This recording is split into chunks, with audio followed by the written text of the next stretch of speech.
اچھا حسن بھائی، میرا چھوٹا سا یہ کویشچن تھا کہ جیسے دین میں جو ہے وہ ہر ایک جو اسٹوڈنٹ ہوتا ہے وہ اپنے استاد سے جو اختلاف کرتا ہے کچھ باتوں میں، ٹھیک ہے، تو اس باتوں میں کچھ باتوں میں اختلاف کرتے کرتے وہ اپنی ایک علیحدہ ایک پہلے گروہ بناتا ہے، پھر وہ گروہ سے ایک جماعت کی شکل اختیار کرتی ہے اور پھر بعد میں ایک فکر بن جاتی ہے. تو میں یہ کویشچن کر رہا تھا کہ ایسا کیوں ہوتا ہے؟ اگر کوئی بھی کسی کا اسٹوڈنٹ ہوتا ہے، جیسے میں ریسنٹلی مثال دیتا ہوں، جیسے انجینئر صاحب ہیں، وہ بولتے ہیں کہ میں ڈاکٹر اسرار صاحب کا اسٹوڈنٹ ہوں، تو لیکن وہ بہت سی باتوں میں ڈاکٹر اسرار صاحب سے اختلاف بھی کرتے ہیں. ٹھیک ہے، ابھی وہ ایک گروہ سے ایک جماعت کی شکل اختیار کر گئے اور ابھی آنے والے وقت میں ہے جو ایک فکر کی جو ہے نا وہ شکل اختیار کر جائیں گے کہ ایک فکر بن گئی وہ انجینئر بھی. ٹھیک ہے، تو یہ ایسا کیوں ہوتا ہے؟ مثال کے طور پہ ایسے تو جیسے ہی کوئی دور بدلتا ہے، ہر 20 سال کے بعد 25 سال کے بعد ایک نئی فکر کھڑی ہو جاتی ہے. تو یہ تو بہت زیادہ پرابلم اسٹرگل ہوتی ہے ایک عام آدمی کو کہ وہ دین کا جو علم ہے وہ کیسے حاصل کرے. ایک شاگرد ہے، وہ اپنے استاد سے اختلاف کرتا ہے، وہ اپنے استاد سے اختلاف کرتا ہے، ایسے اختلاف کرتے کرتے وہ کافی باتوں میں اختلاف ہو جاتا ہے نا اوپر جاتے تک، لاسٹ تک جانے، بیسک جیسے بولتے ہیں کہ روٹ تک جانے کے لیے. تو اس چیز کو ختم کرنے کے لیے کیا انسان کو کرنا چاہیے اور یہ کیسے ہو سکتا ہے؟ جی، انجینئرنگ تو ویسے کوئی الگ فکر بن نہیں سکے گی، اس لیے کہ پہلے سے انجینئرنگ کا شعبہ الگ سے موجود ہے اور انجینئرز بن رہے ہیں، انجینئرنگ کے طبقات بھی ہیں. تو اور یہ جو آپ نے بات فرمائی اسٹوڈنٹ والی، یہ بھی آج کل بڑی مبہم ہوتی ہے کہ کسی نے اگر کسی کی بات سنی ہے یا کسی کی بات کی تائید کی ہے تو وہ اس کا اس طرح سے ہم فکر بن گیا ہے یا اسٹوڈنٹ بن گیا ہے. یہ عام طور پہ جو زبان کے اسالیب ہوتے ہیں ان میں یہ بات کہہ دی جاتی ہے کہ فلاں میری بات سن رہا ہے تو میرا شاگرد ہے یا میرا طالب علم ہے، ورنہ حقیقی طور پہ یہ معاملہ اس طرح سے نہیں ہو رہا ہوتا کہ بہت زیادہ ہو رہا ہو. مثال کے طور پہ آپ دیکھیں کہ امت کے اندر آج تک جو بڑے رجحانات ہیں، جو بڑے منہاج جس کو آپ کہتے ہیں، بڑی میتھڈالوجیز ہیں دین کو سمجھنے کی، وہ کو بہت زیادہ نہیں ہیں، وہ کل ملا کے 4 یا 5 ہی ہیں. یعنی ایک فقہی منہاج ہے، فقہی میتھڈالوجی ہے، ایک ہمارے ہاں سلفی میتھڈالوجی ہے، ایک ہمارے ہاں صوفی میتھڈالوجی ہے، ایک ہمارے ہاں اب آپ کہہ سکتے ہیں گزشتہ 100 سال کے اندر فرائی میتھڈالوجی سامنے آئی ہے یا فرائی مکتب فکر یا منہاج سامنے آیا ہے. اور پھر یہ جو پچھلے منہاج موجود ہیں ان کے اندر سے کچھ ایک اختلاط سے منہاج بن جاتا ہے، جیسے بر صغیر کے اندر یا خود صوفیاء کے حلقوں کے اندر ایک منہاج عقیدت وجود پذیر ہو گیا. تو اگر آپ اوپر جا کر دیکھیں نا تو بنیادی طور پر 4-5 ہی بیسک اپروچز ہوتی ہیں جن کی بنیاد پر لوگ کھڑے ہوتے ہیں. مثال کے طور پر ڈاکٹر اسرار صاحب کی آپ نے مثال دی، انہی کو لے لیں. تو ڈاکٹر صاحب جو ہیں وہ اصول میں مولانا مودودی ہی کی سیاسی تعبیر پر کھڑے ہوئے ہیں، اور اس میں کہیں وہ اطلاق میں اختلاف کر رہے ہیں کہ بھئی یہ تنظیم انقلاب کے ذریعے پہ وہ تبدیلی لائے گی، اقامت دین کی جو مولانا مودودی اس وقت جمہوری معاشروں کے اندر انتخاب کے ذریعے لانا چاہتے ہیں.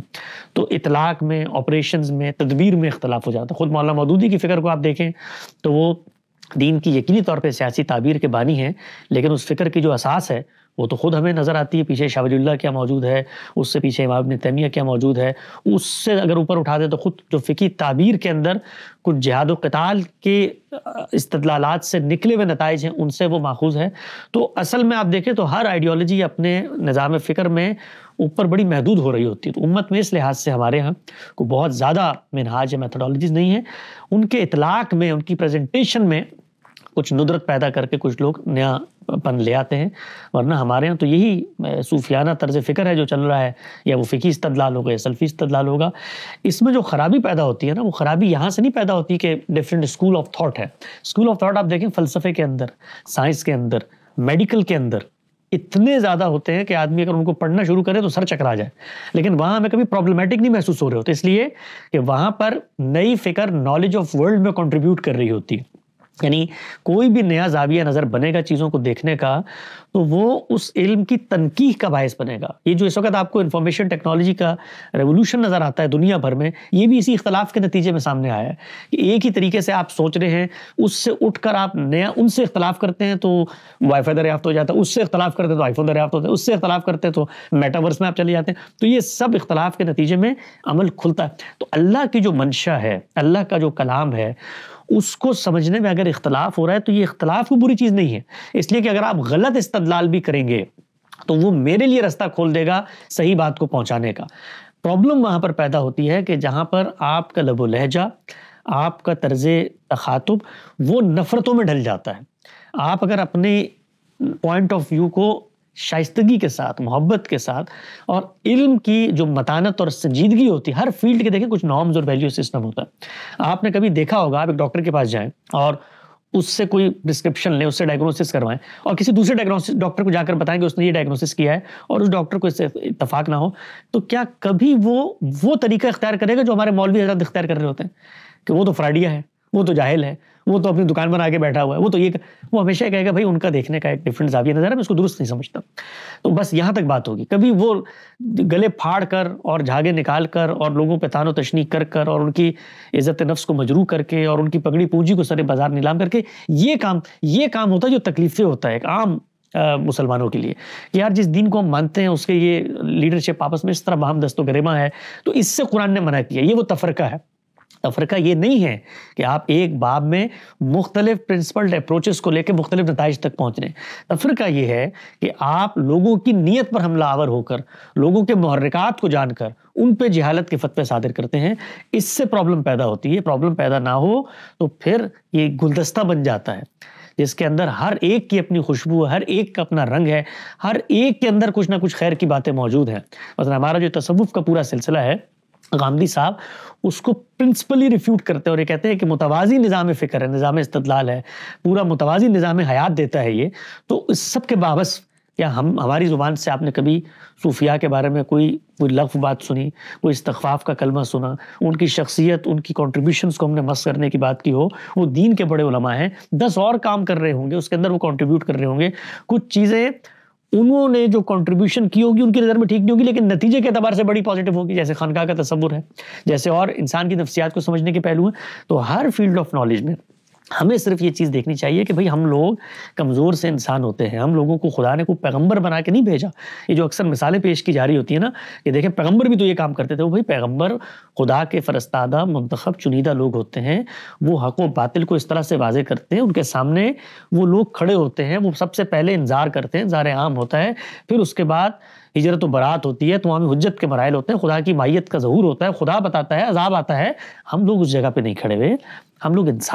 انسان ہیں، غور و فکر کریں گے، اس سے ایک پوائنٹ آف ویو بنے گا۔ وہ پوائنٹ آف ویو میری نظر میں غلط ہو سکتا ہے، صوفیاء کا پورا پوائنٹ آف ویو میں کہہ سکتا ہوں غلط ہو سکتا ہے، لیکن عزت کے ساتھ، احترام کے ساتھ، شائستگی کے ساتھ، محبت کے ساتھ، ایک متاع درد و سوز کے ساتھ، یہ مانتے ہوئے کہ وہ لوگ بھی عزت کے ساتھ کھڑے ہوئے ہیں۔ تو ہمارے ہاں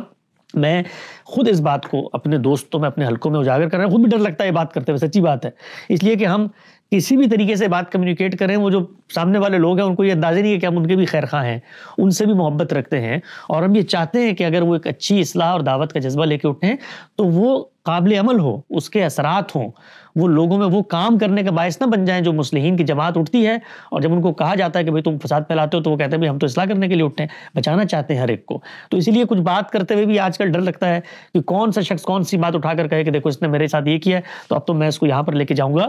کہنا یہ مراد ہے کہ کوئی ایسی ڈیروگیٹری ٹرم ہمیں یوز نہیں کرنی چاہیے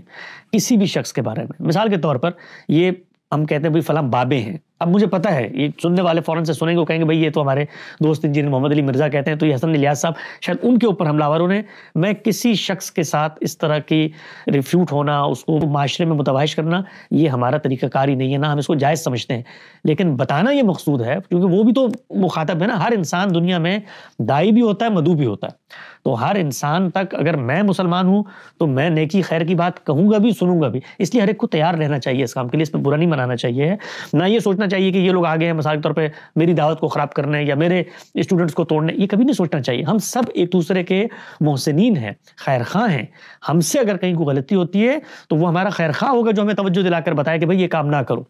تو اگر ہم چھوٹی چھوٹی باتوں کے اوپر بھی غصے میں آ جائیں اور اس طرح کر لب و لہجہ اپنائیں، یہ اچھی بات نہیں ہے، اس سے ہماری شخصیت میں ایک ایسا پہلو جنم لیتا ہے جو پھر نسلوں میں ایوالو کرتا ہے، اور یہ پھر فرقہ واریت کی ان انٹینشنل بنیاد بن جاتا ہے، لوگ پھر یہ طریقہ اپناتے ہیں اور یہ پھر آگے بڑھتا ہے، یہ رک نہیں سکتا۔ تو ہمیں شروع میں ان جگہوں پر رہنا ہے جو ویلیو سسٹم کے اندر کھڑے ہو کر پرنسپلز کے اوپر تنقید ہو، علم کے دائرے میں ہو۔ تو میں کہنا یہ چاہ رہا تھا کہ جو ڈیروگیٹری ٹرمز ہوتی ہیں،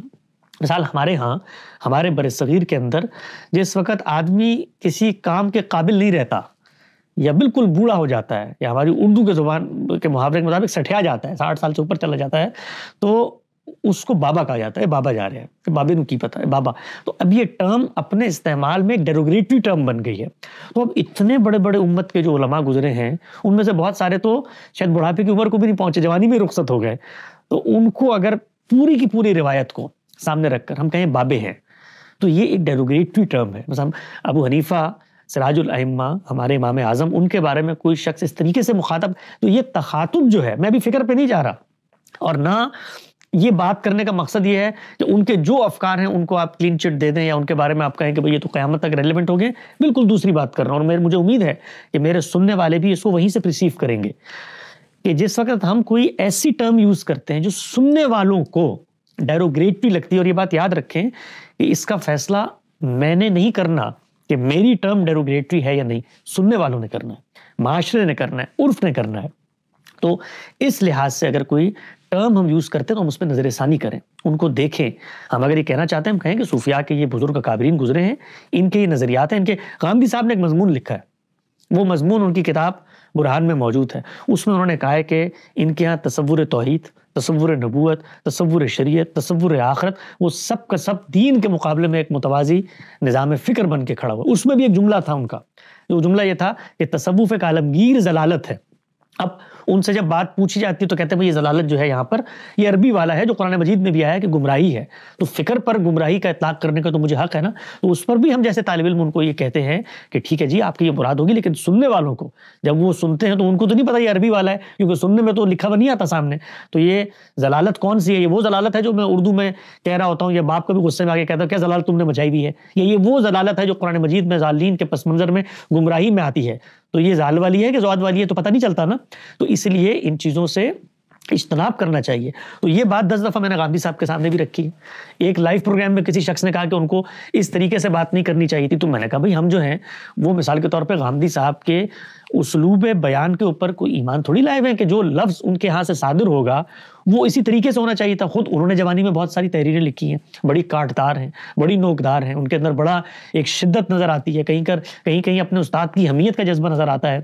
تو کبھی بھی اگر آپ اس چیز کو اپنا لیں کہ جی آپ ہر چیز کا دفاع کریں گے، نہیں. وہ غامدی صاحب کی جوانی کی دور کی تحریریں تھیں، اس دور میں وہ اسلوب ان کو بہتر لگا.